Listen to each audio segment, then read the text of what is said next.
Dear students, welcome to পাঞ্জা tutorials. আজকে আমরা নবম শ্রেণীর বাস্তব সংখ্যা অধ্যায়ের একটু সংক্ষিপ্ত ধারণা করব। দেখো, প্রথমে এই বাস্তব সংখ্যা জানতে গেলে আমাদের জানতে হবে প্রথমে স্বাভাবিক সংখ্যার কথা। স্বাভাবিক সংখ্যা কি না, বলা হচ্ছে স্বাভাবিক সংখ্যা বা ন্যাচারাল নাম্বার হচ্ছে সেই সমস্ত সংখ্যা যে সংখ্যাগুলিকে আমরা কি করতে পারি, গণনা করতে পারি। অর্থাৎ স্বাভাবিক সংখ্যা হলো কি সংখ্যা? স্বাভাবিক সংখ্যা হলো গণনাযোগ্য সংখ্যা। গণনাযোগ্য সংখ্যাকে স্বাভাবিক সংখ্যা বলে। তাহলে গণনাযোগ্য সংখ্যাকে স্বাভাবিক সংখ্যা মানে কি না, যে সমস্ত সংখ্যা আমাদের গুনতে কাজে লাগে সেই সমস্ত সংখ্যাই হলো গণনাযোগ্য সংখ্যা, আর সেই সংখ্যাকে আমরা বলবো স্বাভাবিক সংখ্যা। এবং এই স্বাভাবিক সংখ্যার ইংরেজি কথা হচ্ছে ন্যাচারাল নাম্বার। এইখান থেকে স্বাভাবিক সংখ্যাকে n দ্বারা প্রকাশ করা হয়।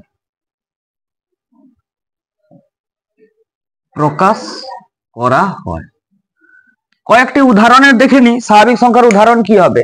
দেখো, গণনাযোগ্য সংখ্যা মানে যেগুলোকে আমাদের গুনতে কাজে লাগে, অর্থাৎ 1, 2, 3, এই যে 1 এর সাহায্যে আমরা গুনতে পারি, 2 এর সাহায্যে গুনতে পারি, 3, 4, 5, 6, 7, এইভাবে অনেক সংখ্যা রয়েছে যেগুলো আমাদের গণনার কাজে লাগে।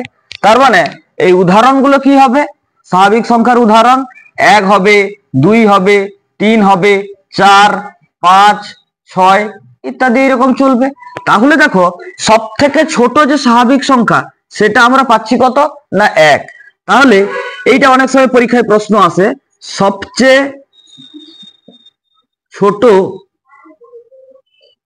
স্বাভাবিক সংখ্যা হলো 1। এইবারে সব থেকে বড় যদি স্বাভাবিক সংখ্যা আমরা খোঁজার চেষ্টা করি, দেখো স্বাভাবিক সংখ্যা এই যে 1, 2, 3, 4, 5, 6 করে চলতে চলতে এরকম অসংখ্য সংখ্যা রয়েছে। অর্থাৎ সব থেকে বড় স্বাভাবিক সংখ্যা কোনটা সেটা কিন্তু আমরা নির্দিষ্ট করে বলতে পারবো না যে কোন সংখ্যাটা সব থেকে বড় স্বাভাবিক সংখ্যা হবে। এরপরে আমাদের এই যে দুটো স্বাভাবিক সংখ্যা, যে কোনো দুটো স্বাভাবিক সংখ্যা নিয়ে তার আমরা যোগ, বিয়োগ, গুণ, ভাগ করে দেখবো তারা কি স্বাভাবিক সংখ্যা হয় না হয় না। তাহলে দেখছি আমরা যে কোনো দুটো স্বাভাবিক সংখ্যার আমরা যোগ করার চেষ্টা করছি। তাহলে যে কোনো দুটো স্বাভাবিক সংখ্যা তুলে নি। ধরো আমি তুললাম দুটো স্বাভাবিক সংখ্যা 5 আর 6। দেখো 5 আর 6 দুটো স্বাভাবিক সংখ্যা, 5 আর 6 যোগ করলে কত হয়ে যাবে? 6, 5, 11 হয়ে যাবে। তাহলে 11 সংখ্যাটাও গণনার কাজে লাগে, তাই 11 একটি কি সংখ্যা হবে? 11 একটি স্বাভাবিক সংখ্যা হবে। এবারে আরো যদি উদাহরণ নিই, ধরো 3 আর 10 নিলাম, তাহলে 10 আর 3 যোগ করলে কত হবে? 10 আর 3, 13। তাহলে এটাও কি সংখ্যা? স্বাভাবিক সংখ্যা। তাহলে আমরা বলতে পারি যে কোনো দুটি স্বাভাবিক সংখ্যার যোগফল সর্বদাই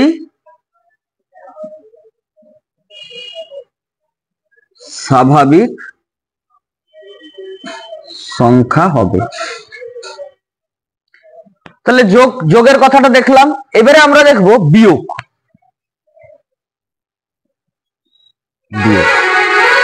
দুটো স্বাভাবিক সংখ্যা তুলে নিচ্ছি।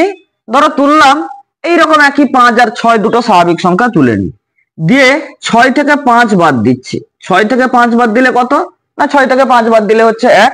তাহলে এটি একটি স্বাভাবিক সংখ্যা। আবার যদি আমরা আর একটি উদাহরণ যদি আমরা নিই, 3 আর ধরো 5 নিলাম, তাহলে 3 থেকে 5 বাদ দাও, তবে হচ্ছে কত না 3 থেকে 5 বাদ দিলে আমরা জানি হয় -2।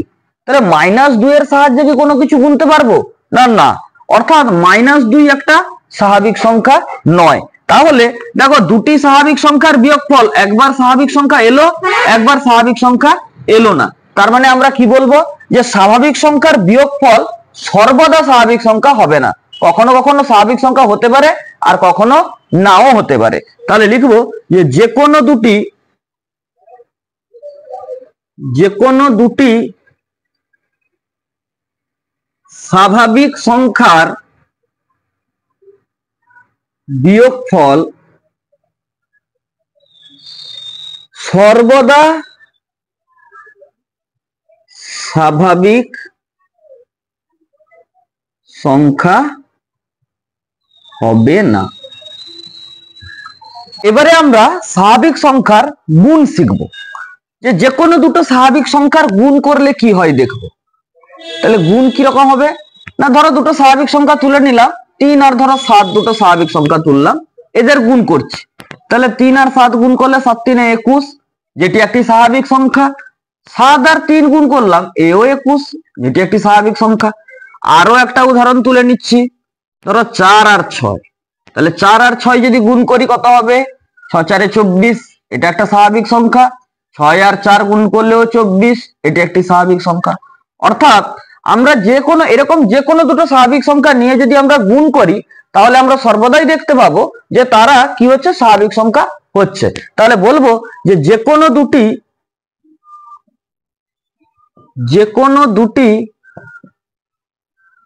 স্বাভাবিক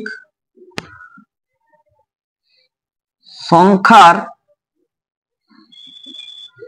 গুণফল সর্বদাই স্বাভাবিক সংখ্যা হবে। তাহলে যে কোনো দুটি স্বাভাবিক সংখ্যার গুণফল সর্বদাই স্বাভাবিক সংখ্যা হবে। এরপরে আমরা ভাগ শিখবো, ভাগ, দুটো স্বাভাবিক সংখ্যার ভাগ করলে কি হয়।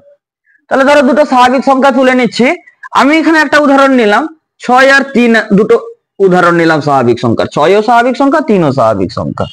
এবারে 6কে 3 দ্বারা ভাগ করছি, 6কে 3 দ্বারা ভাগ করলে কত হয়, 2, এটি একটি স্বাভাবিক সংখ্যা। কিন্তু যদি আমরা 3কে 6 দ্বারা ভাগ করি তবে হবে 1/2। তাহলে 1/2 কি স্বাভাবিক সংখ্যা না? 1/2 এর সাহায্যে কোনো কিছু গুনতে পারি না, এটা একটা ভগ্নাংশ, তাহলে এটি স্বাভাবিক সংখ্যা নয়।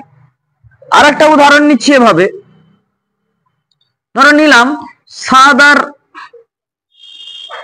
21, তাহলে দেখো 21কে প্রথমে 7 দিয়ে যদি আমরা ভাগ করি, 7 3 21, অর্থাৎ ভাগফল 3, এটি একটি স্বাভাবিক সংখ্যা। 7কে যদি আমরা 21 দ্বারা ভাগ করি তবে হচ্ছে 1/3, যেটা স্বাভাবিক সংখ্যা নয়। অর্থাৎ আমরা কিন্তু নিশ্চিত করে বলতে পারবো না যে দুটি স্বাভাবিক সংখ্যার ভাগফল সর্বদাই স্বাভাবিক সংখ্যা হবে। আমরা বলতে পারি যে দুটি স্বাভাবিক সংখ্যার ভাগফল কখনো কখনো স্বাভাবিক সংখ্যা হচ্ছে, কখনো হচ্ছে না, তাহলে সর্বদা স্বাভাবিক সংখ্যা হবে না। তাহলে বলবো এরকম, যে কোনো দুটি স্বাভাবিক সংখ্যার ভাগফল সর্বদা স্বাভাবিক সংখ্যা হবে না। তাহলে আমরা স্বাভাবিক সংখ্যা সম্পর্কে শিখলাম, স্বাভাবিক সংখ্যা কাকে বলে শিখলাম, স্বাভাবিক সংখ্যার উদাহরণ শিখলাম, স্বাভাবিক সংখ্যার যোগ বিয়োগ গুণ ভাগ কি সংখ্যা হয় শিখলাম, সব থেকে ছোট স্বাভাবিক সংখ্যা শিখলাম 1। এবারে একটা প্রশ্ন আছে যে শূন্য কি স্বাভাবিক সংখ্যা? বলা হচ্ছে না, শূন্য স্বাভাবিক সংখ্যা নয়। শূন্য কেন স্বাভাবিক সংখ্যা নয়? শূন্যর সাহায্যে কোনো কিছু গণনা করা যায় না। ধরো আমি বললাম শূন্যর সাহায্যে কেন কোনো কিছু গণনা করা যাবে না? শূন্য মানে কোনো কিছু নেই, কোনো কিছু নেই মানে আমরা তাকে গুনবো কি করে? গুনতে পারবো না, তাই শূন্য স্বাভাবিক সংখ্যা হবে না। এই ভিডিওটি ভালো লাগলে লাইক করবে, শেয়ার করবে, কমেন্ট করবে। Thank you.